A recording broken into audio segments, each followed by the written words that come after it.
Katapangan at pagiging kritikal sa intensyon ng mga mananakop. Yan ang mga kaugaliang ipinamalas at ipinamana ni General Antonio Luna na binansagang hero for the millennial generation. Pero bakit kaya siya itinuring na kontrabida noong panahon ng mga Amerikano? Balitang hatid ni Tricia Zafra. Sa pelikulang General Luna na sinimulang ipalabas sa mga sinihan nitong Miyerkules, tampok ang kwento ng isa sa pinakamatatapang na general sa kasaysayan ng Pilipinas noong panahon ng gyera laban sa mga Amerikano. Hindi lamang mga banyaga ang kalaban noon ni Luna, kundi maging kapwa Pilipino at mismong si General Emilio Aguinaldo. Wala kasing tiwala si Luna sa mga Amerikano, samantalang gusto naman ng panig ni Aguinaldo na magkasan ang pakikipagkasundo sa mga bagong mananakop. Ang pelikulang General Luna ay pinagbibidahan ng batikang aktor na si John Arcilla at binuo sa direksyon ni Gerald Tarog.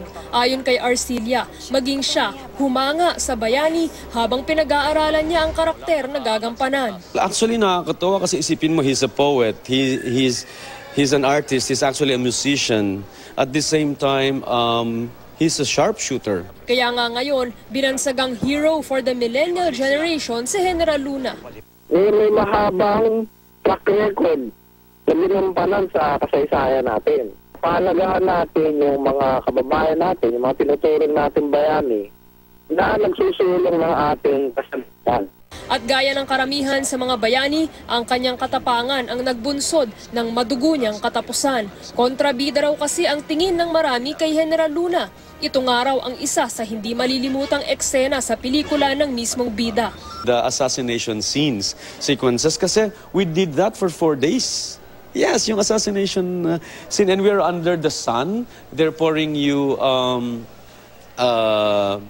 syrup, sweet, sticky, and slimy every now and then. Kung meron man daw ambag sa kasaysayan si Luna at ang kahalagahan nito sa kasalukuyang panahon, ito ay ang pagiging kritikal sa pagbasa sa intensyon ng mga politiko para sa ating bayan. Tricia Zafra, GMA News.